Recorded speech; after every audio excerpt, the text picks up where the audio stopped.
लोक मैंने जन गंड गंड जनजाति आसी आग्रह नहीं गली जन तहसीलदार से अंचल कम करते मत कहले नहीं बाबू तुम से अंचल को जाओ गंडी भाषा अच्छी गंडी भाषा बहुत लेखा अच्छी जाइए बहुत खुशी लगे किंतु से अंचल लोक गंडी भाषा छड़ा अन्य कौन भाषा बुझुना ओडिया भल भाव कही पाना कि मतलब बुझी पाना जो छत्तीसगढ़ बॉर्डर जो अच्छा छत्तीसगढ़ किसी भाव प्रदान कर मुस्किल अर्थात मैं कहवाक गले जहाँ आम विभिन्न समय जो नुआ शिक्षा कर बहुत आम गण संप्रदाय ही गंडी भाषा को जानी तो ये नुआ शिक्षा नीति सरकार तरफ गंडी भाषा विभिन्न प्रकार तालीम प्रदान कले कि गंडी भाषा को नुआ शिक्षा नीति स्थान देले आम जापर आगत पीढ़ी जापारे आ गए विशेष जानवा पाइली जे ओडिया भाषा को विभिन्न जो आदिवासी भाषा जो प्रभाव अच्छी तन्मध्य गंडी भाषा किसी प्रभाव अच्छी जमी मुझे देखा पाई सरी आम कहूँ हाथी हाथी को ओडिया आम कहूँ ऐरावत किंतु हाथी शब्दटा हूँ प्योर गंडी गंड जनजाति भाषा हूँ गंडी से भाषा आसी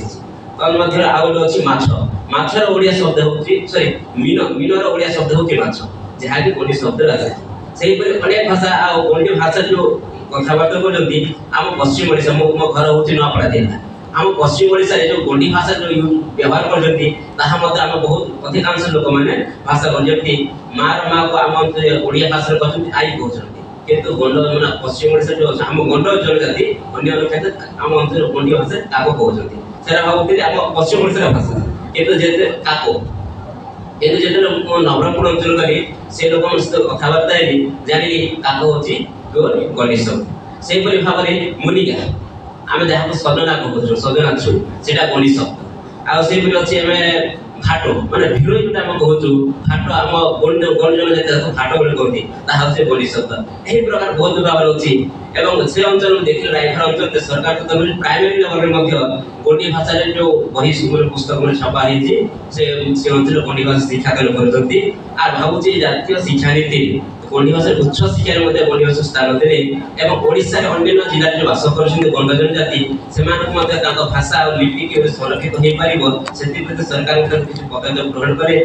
जातीय शिक्षा नीति स्थान देने बहुत उपकृत हो पार विशेष खुशी लगे जो बहुत लोग पाइली जो मैंने हाथ लेखा जो गंडी मन जो गंडी गीत अच्छी लोक साहित्य संग्रह करते गल्प